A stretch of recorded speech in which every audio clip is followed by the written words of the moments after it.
오늘 하나님 말씀은 고린도서 15장 20절부터 보시겠습니다.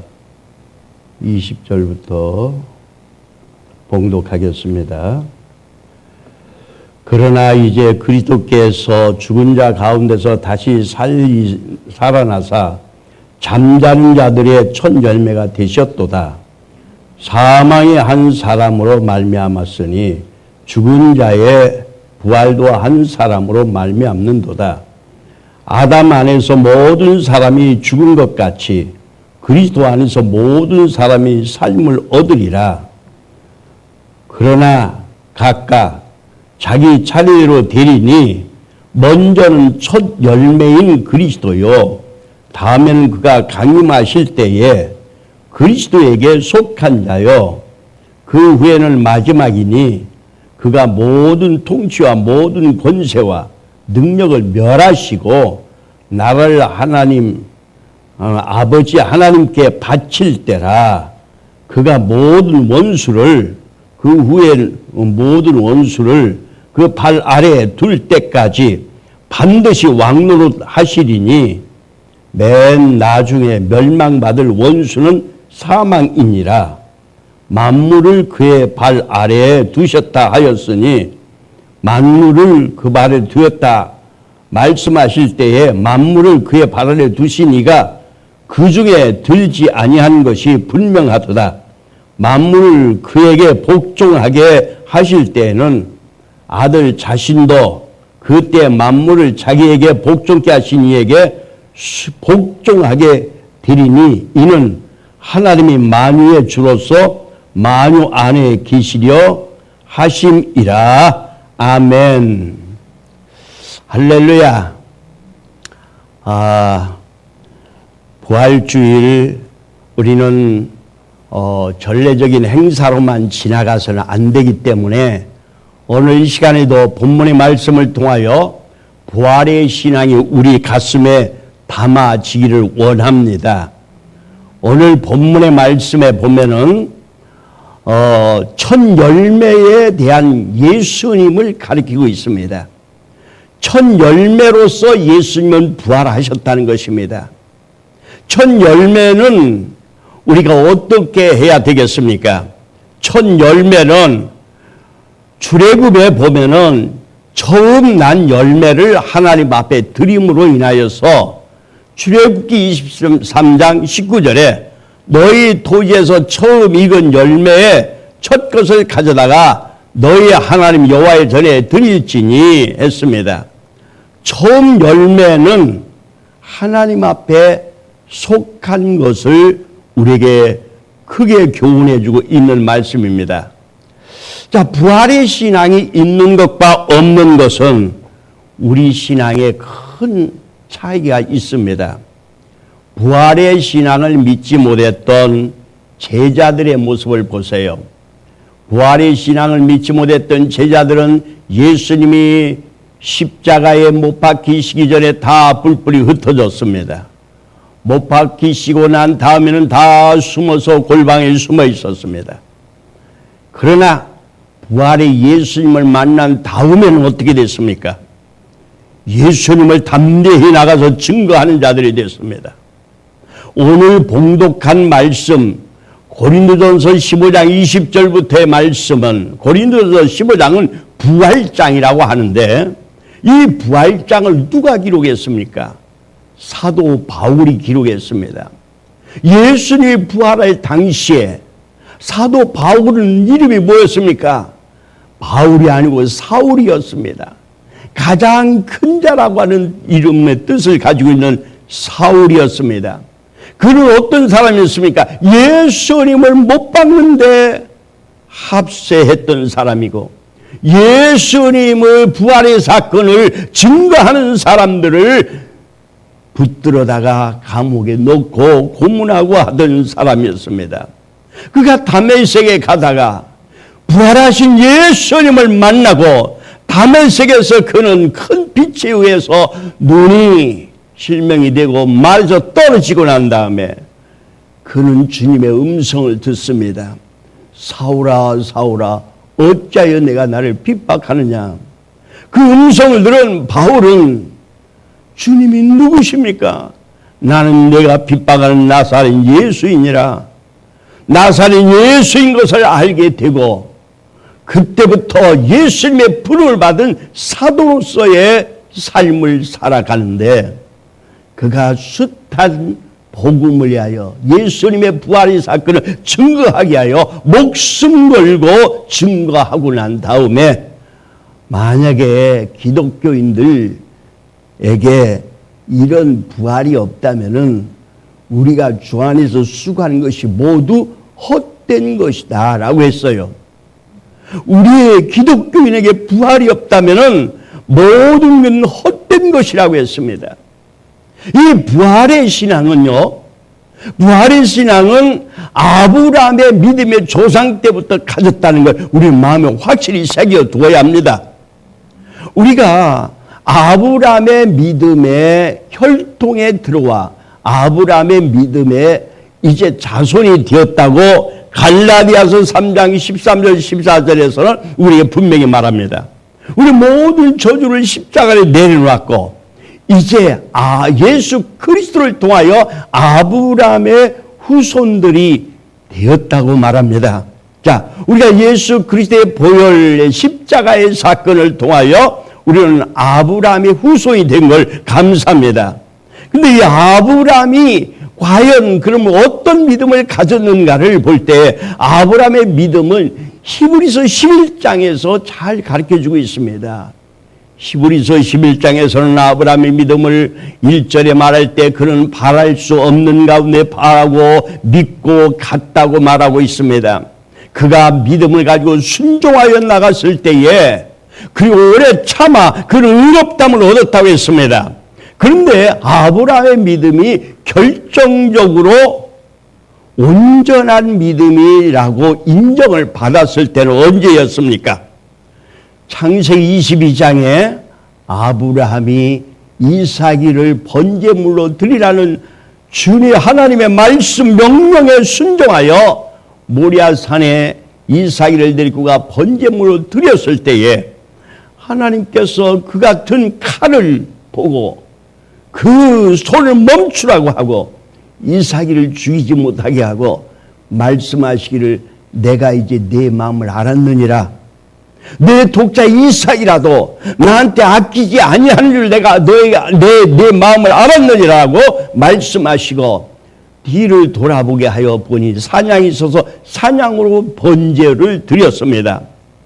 그랬을 때에 야고보서 3장 23절에서는 이러한 아브라함의 믿음을 뭐라고 했습니까?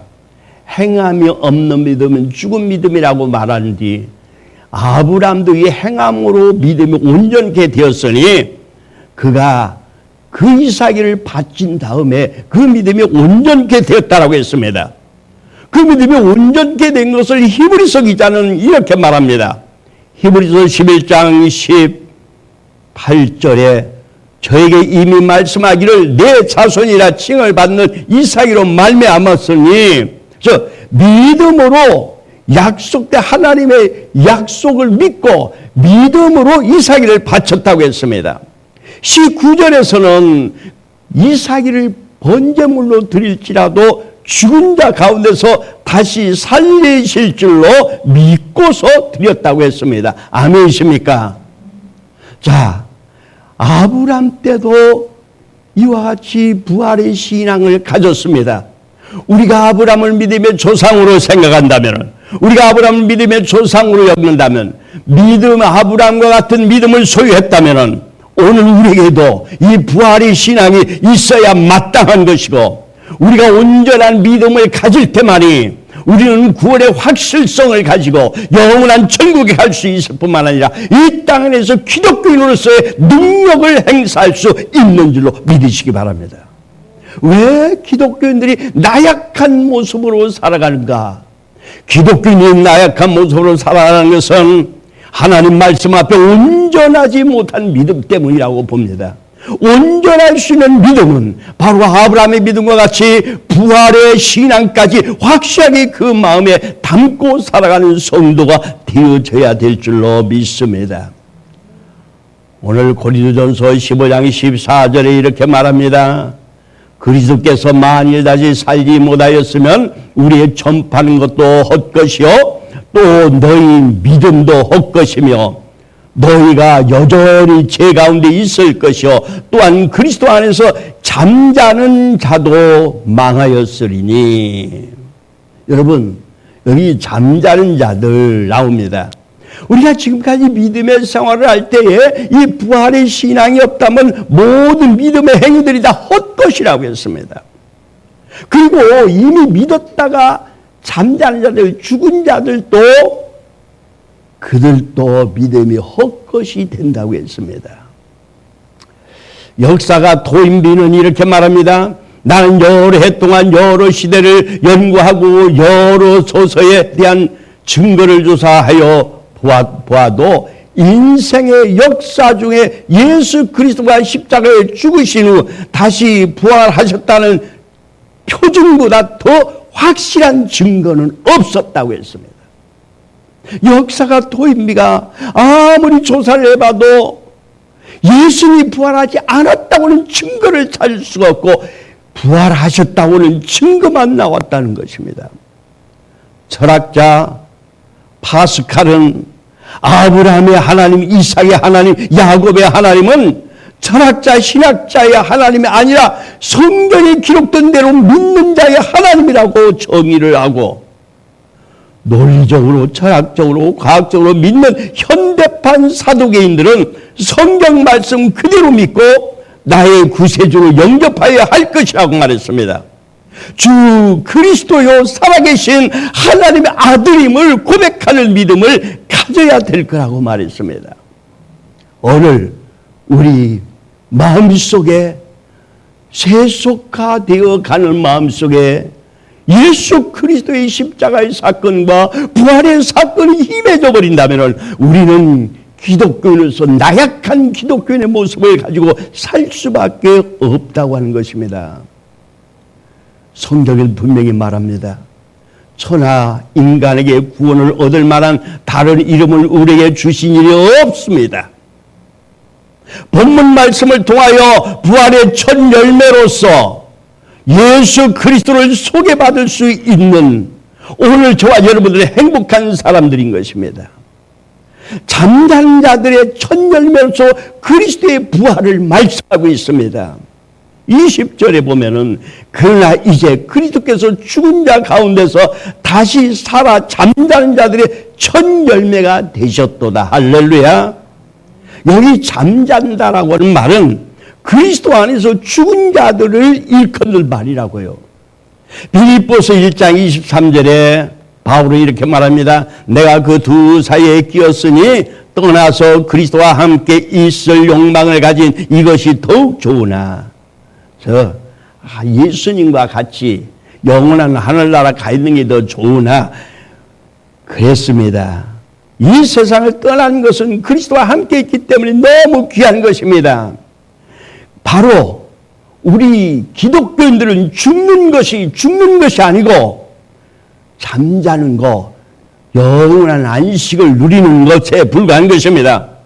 그리스도와 함께 함으로 쉼, 안식을 누리는 상태를 잠잔다라고 표현하고 있는 것입니다. 그리스도께서 부활하셨는데 그 부활은 이미 그리스도 안에서 죽은 자들, 즉 잠자는 자들의 첫 열매가 되었다는 것입니다. 아멘이십니까? 그렇기 때문에 이미 예수 믿고 죽은 자들, 또 하나님의 선택을 받았던 구약의 많은 믿음의 조상들이 이미 죽어 있지만 그들은 죽어서 없어진 것이 아니고 잠자는 자들인데 그들의 부활의 첫 열매로 예수님이 부활하셨고 그들이 먼저 부활하여 예수님과 같이 예수님의 재림할 때 먼저 부활할 것이고 살아있는 우리도 그와 같이 되리라. 아멘이십니까? 자, 그렇다면 이 말씀 속에서 내가 예수님의 부활을 믿고 또 예수님의 재림의 사건을 믿고 살아간다면은 마지막 죽을 때까지 예수님이 재림하지 않았다고 할지라도 내가 먼저 예수님에 붙어서 재림할 때는, 예수님이 재림할 때 내가 먼저 첫 열매로 거기에 같이 첫 부활을 할 수 있다는 거 아니십니까? 그렇기 때문에 우리 살아 생전에 예수님이 오실 것을 믿고 기다린다고 해서 조금 더 우리는 서러울 거나 소원해 볼 필요가 없다는 걸 저는 여러분들에게 분명히 오늘 말씀드리고 싶은 겁니다. 2000년 역사 속에 예수님이 곧 오신다, 내가 재림이 예수님이라고 하는 숱한 거짓자들이 많았습니다. 어떤 사람은 어느 날 어느 시 온다라고 그렇게 해가지고 온 세계가 떠들썩했습니다. 그런데 안 왔거든요. 안 왔기 때문에 양치 소년과 같이 예수님의 재림 얘기를 해봤자 언제 온다 하더니 안 왔어.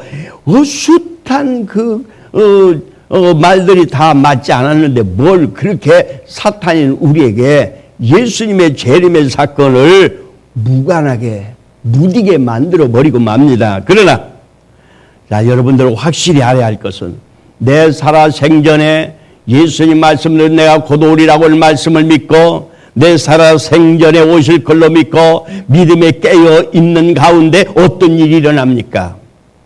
그 사람들이 예수님이 재림할 때 먼저 들림받아 올라가고, 아멘.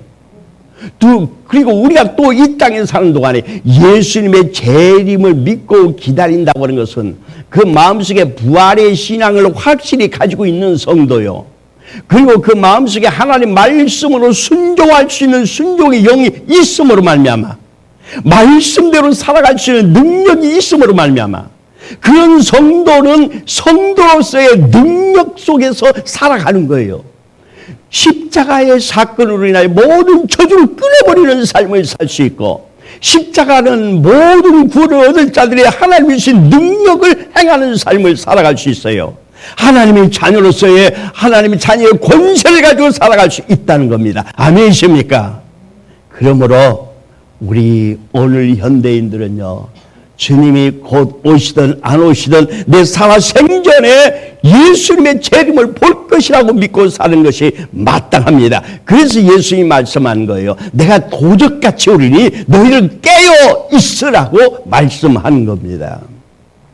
그리스도의 첫 열매로서 부활 이후에 그리스도 안에 잠자는 모든 그리스도인들의 부활도 이와 같은 것을 말씀하고 있는 거예요. 그리스도의 부활에서 그의 재림에 있을 그리스도인들의 부활까지 오늘 말씀은 바로 그것을 말씀하고 있습니다. 여기서 우리들은 두 가지의 확실성을 가지고 있어야 할 것.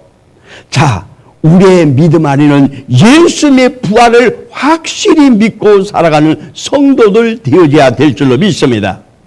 예수 그리스도 부활을 믿는다고 하는 것은 내 안에 계시는 예수 그리스도로 말미암아 내가 이제 예수님이 재림할 때 함께 부활할 것을 믿는 믿음인 것입니다. 만약에 우리들이 예수 그리스도의 부활을 믿지 않는다면은 기독교는 모든 진리 가운데 미신에 불과할 것이고 또 교회가 증가하는 복음은 허황된 것에 불과할 것입니다. 그래서 초대교회 모든 복음의 증거와 선포의 중심을 보면은 십자가와 부활만을 증거했던 걸 봅니다. 성령께서 오셔서 증거한 내용도 십자가와 부활에 대한 증거였습니다. 초대교회 모든 성도들이 환난과 핍박 속에서 순교의 이슬로 사라지면서 찬송을 불렀던 것도 바로 예수 그리스도의 부활 때문에 그리할 수가 있었던 걸 믿으시면 아멘 합시다. 자, 이 부활의 사건을 또 우리가 두 번째 믿어야 할 사건은 뭡니까? 우리가 확실히 믿고 나가야 할 사건은 예수 그리스도께서 재림하실 때 우리도 부활한다는 사실. 아멘이십니까? 예수님이 재림할 걸 믿는 믿음. 앞서 얘기한 대로 우리는 언제 오시든지 내 살아 생전에 오실 걸 믿고 기다림으로 말미암아 우리가 거룩함을 입게 되고 거룩함으로 말씀을 지켜 행하게 되고 말씀 가운데 살기 때문에 내 안에 십자가의 능력이 있기 때문에 우리는 능력 있는 크리스찬의 삶을 살아갈 수 있다는 겁니다. 할렐루야. 예수 그리스도께서 재림할 때 우리도 부활한다는 이 사실을 다시 한번 우리는 확실히 마음에 새기시기를 바랍니다. 우리들의 입장에서 볼 때에 죽음이라고는 표현을 사용하지만 그러나 이 죽음이라고 하는 것은 안 믿는 사람들의 눈에서 볼 수 있는, 견해에서 볼 수 있는 것이고 우리 믿음의 눈으로 볼 때는 죽음이 아니고 영원한 생명과 안식을 참여하게 한 잠깐 동안 잠자는 자들이라고 말씀하고 있습니다. 아멘이십니까? 우리는 잠자는 동안에 우리는 조금도 들을 것이 없는 것이 주님이 첫 열매로 부활하신 것처럼 우리도 그에 붙어서 먼저 부활하는 그날이 있다는 사실을 믿는 게 얼마나 귀한 것입니까? 이는 내게 사는 것이 그리스도니 죽는 것도 유익함이라. 그러나 만일 육신으로 사는 것이 내 일의 열매일진데 무엇을 가리는지 나는 알지 못하도다. 바울의 고백입니다. 빌립보서 1장 21절부터 말씀인데 내가 두 사이에 꼈으니 떠나서 그리스도와 함께 있을 욕망을 가진 이것이 더욱 좋으나 그러나 내가 육신에 거하는 것이 너희를 위하여 더 유익하니라. 우리가 영원한 나라 가는 것이 더 유익할 수 있지만 이 땅 안에서 사명 감당하게 하여 이 땅에 살아남아야 될 이유가 있다는 거죠. 우리는 부활의 신앙을 간직할 뿐만 아니라 부활의 복음을 증거하는 성도들 되어져야 됩니다. 그리스도의 재림에서 그의 주권이 오늘 본문에 하나님께 이양될 때까지라고 말하고 있습니다. 24절에 너무 중요한 말씀이 나와요. 그 후에는 나중이니 저가 모든 정사와 모든 권세와 능력을 멸하시고 나를 아버지 하나님께 바칠 때라. 아멘. 예수님께서 하나님께 받은 권세가 있습니다. 요한계시록 2장 27절에 이렇게 말합니다. 그가 철창을 가지고 저희를 다스려 질그로 깨뜨리는 것과 같이 하리라. 나도 내 아버지께 받은 것이 그러하니라. 예수님께서 철창으로 질그릇을 깨뜨리듯이 모든 권세, 권력을 가지고 오십니다. 재림의 예수님은 이런 철장 권세를 가지고 오시는 분이십니다. 초림의 예수님은 나약한 어린아이로 오셨지만 재림의 예수님은 철장 권세를 가지고 오고 모든 것을 하나님에게 이양하는 이제 그때가 온다는 것을 오늘 본문에 말씀하고 있습니다. 빌립보서 2장 9절에 이렇게 말합니다. 이러므로 하나님이 그를 지극히 높여 모든 이름에 뛰어난 이름을 주사 하늘에 있는 자들과 땅에 있는 자들과 땅 아래에 있는 자들로 모든 무릎을 예수 앞에 꿇게 하시고 아멘이십니까? 마지막 때 모든 주권이 하나님 앞에 이양되는 그날이 옵니다. 본문 26절에는 또 이렇게 말합니다. 맨 나중에 멸망받은 원수는 사망이니라. 마지막에 믿지 않는 불신자들은 둘째 사망, 영원한 지옥불 속에 영원한 사망에 들어갈 걸 예고하고 있습니다. 26절에 보면 예수님께서 재림하셔서 맨 나중에 멸망받을 원수의 사망을 언급하고 있습니다. 이런 일들은 예수님께서 모든 권세와 주권을 이양하기 전에 이루어질 일들을 보여주고 있는 것입니다. 사탄 마귀는 우는 사자와 같이 하나님이 택한 백성까지라도 삼키려 합니다. 또 넘어뜨리려고 합니다. 시험에 들게 합니다. 낙심하고 좌절하게 합니다. 질투하고 시기하게 만듭니다. 그러나 우리는 그런 사탄의 모든 권세를 두려울 것이 없습니다. 모든 걸 넉넉히 이기신 주님의 능력이 우리와 부활의 신앙을 가진 우리에게는 함께하기 때문입니다. 아멘이십니까? 사탄의 모든 권세를 깨뜨려버리고 주님께서 모든 능력을 하나님 앞에 이양할 때가 오는 것입니다. 또 그래서 우리는요, 하나님 아버지 우주적인 통치의 살롱과 구원의 완성인 것을 바라봐야 됩니다.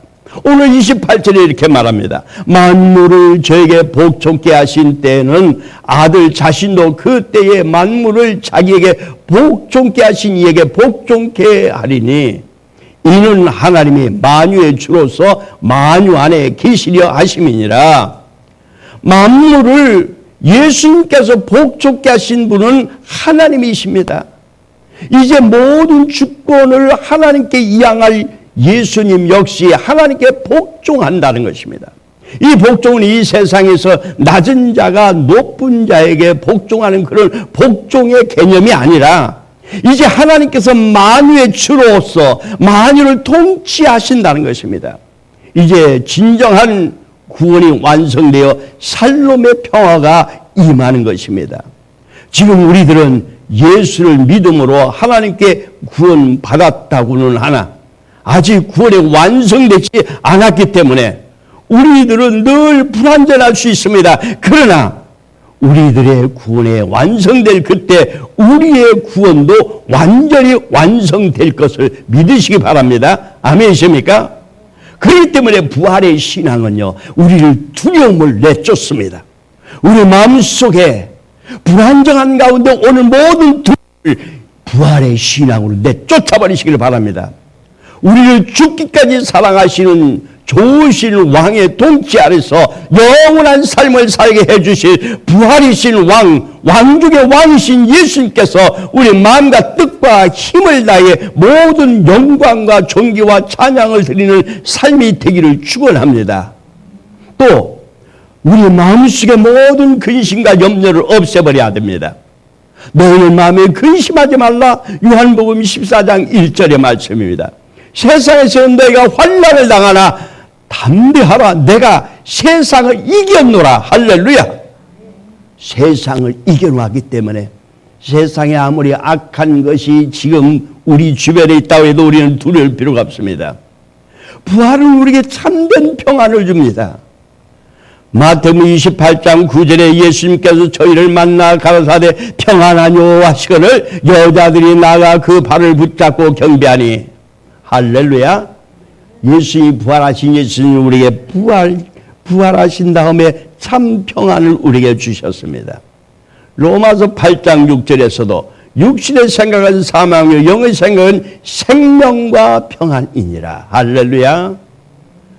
부활은요, 우리에게 지금까지 내 마음속에 혹시 상처가 있었던 것들, 그래서 용서할 수 없었던 것들, 실망과 좌절에 쌓여있었던 모든 것을 다 용서로 해결해 주시는 것입니다. 부활은 용서를 실천하게 만듭니다. 부활의 주님이 말씀하십니다. 우리의 모든 것을 이제 하나님이 다 해결해 주시고 깨끗게 해주실 걸 말씀합니다. 마태복음 6장 14절에 너희가 사람의 과실을 용서하면 너희 천부께서도 너희 과실을 용서하려니와 너희가 사람의 과실을 용서치 아니하면 너희 아버지께서도 용서치 않는다고 했습니다.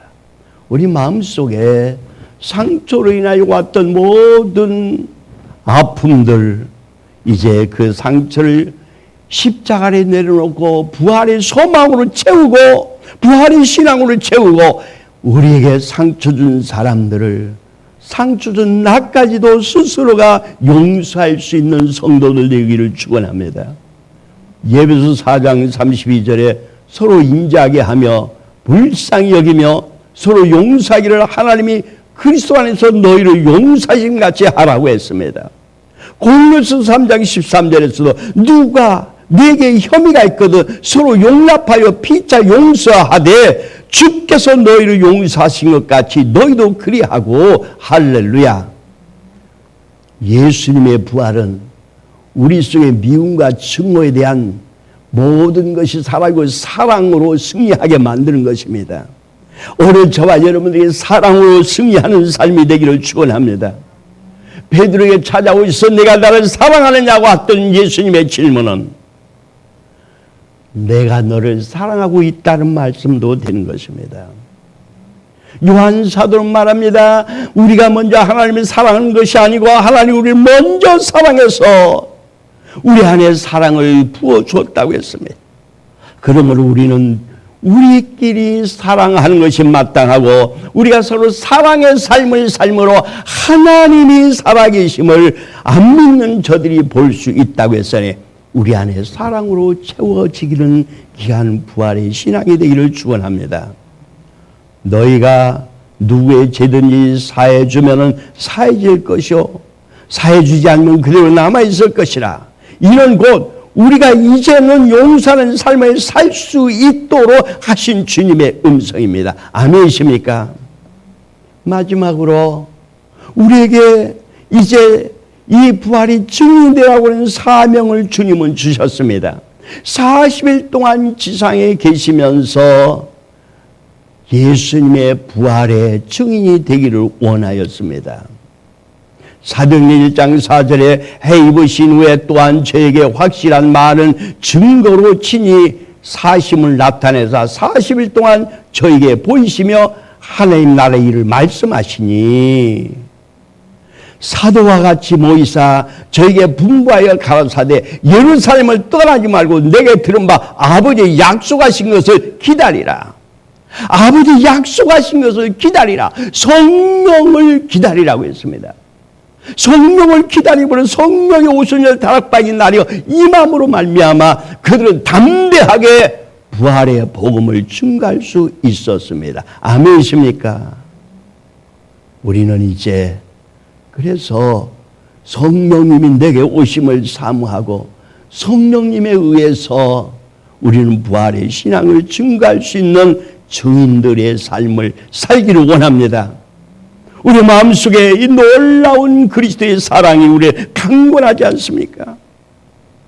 고린도후서 5장 11절에 말합니다. 그리스도의 사랑이 우리를 강권하는도다. 우리가 생각건대 한 사람이 모든 사람을 대신하여 죽었은즉 모든 사람이 죽은 것이라. 12절에 그가 모든 사람을 대신하여 죽으시면 살아있는 자들로 하여금 다시는 그들 자신을 위하여 살지 않고 오직 그들을 대신하여 죽었다 다시 살아나신 이를 위하여 살게 하려 하심이라. 오늘 저와 여러분들을 주님은 주님의 영광을 위하여 살게 하려 하심이라고 말씀했습니다. 자, 우리가 마지막에 이제 복음을 들고 나갈 사명이 있습니다. 부활의 복음을 들고 나갈 사명자가 이 사명을 가지고 있습니다. 부활의 이 복음은 유앙겔리온이라고 말합니다. 유앙겔리온은 구원의 복음도 있습니다. 그러나 마지막에 심판의 복음을 말합니다. 유앙겔리온, 요한계시록 14장 7절에 보니까 천사가 공중에 날아가며 큰 음성으로 복음을 선포한다고 말합니다. 이 복음에 해당되는 헬라가 유앙겔리온입니다. 유앙겔리온, 마지막 때의 복음은 이제 예수님이 재림하여 심판의 주 오실 것을 선포할 수 있는 이 복음을 우리는 증가할 수 있는 그런 이제 사명자들로 하나님 앞에 부름을 받은 걸 믿으시기 바랍니다. 아멘이십니까? 그래서 고린도전서 15장 58절 보면 그러므로 내 사랑하는 형제들아 견고하며 흔들리지 말며 항상 주의 일에 힘써 하라고 했습니다. 너희가 주 안에서 수감이 헛됨이 없을 것이라고 했습니다. 아멘이십니까? 아멘이십니까? 잠자는 자들도 일어나는 그날, 여러분 데살로니가서 4장 16절에 주께서 호령과 천사의 소리와 하나님의 나팔로 친히 하늘로 쫓아 강림하시리니 그리스도 안에서 죽은 자들이 먼저 일어나고, 할렐루야, 먼저 끝까지 깨어있는 자들이 먼저 일어나고, 그리고 모두는 하나님에게 갔을 때에 의의 면류관이 있습니다. 고린도후서 11장 23절에 이제 후로는 나를 위하여 의의 면류관이 네 예배되었으므로 곧 그리스도 재판장이 그날에 내게 주실 뿐만 아니라 내게만 아니라 주의 나타나심을 사모하는 모든 자에게이니라. 주의 나타남을 사모하는 모든 자, 다시 오실 주님, 부활의 신앙은 재림의 주님, 다시 오실 주님을 신부로서의 단장을 하는 것입니다. 신부로서의 단장은 성령의 기름으로 채우는 삶인 것입니다. 오늘 신부로서의 단장, 거룩함을 입을 수 있는 하나님의 영, 성령님이 오늘 저와 여러분들을 지배할 수 있는 부활의 신앙을, 부활의 증인이 되는 삶이 되어지기를 간절히 우리 기도합시다. 할렐루야. 하나님 아버지, 말씀을 전하는 종도, 우리 모든 사랑하는 성도들마다 하나님 아버지 오늘 이 말씀을 마음에 새깁니다. 그리고 이 말씀을 이제 우리 마음에 새길 뿐만 아니라 부활의 증인 되기를 원합니다.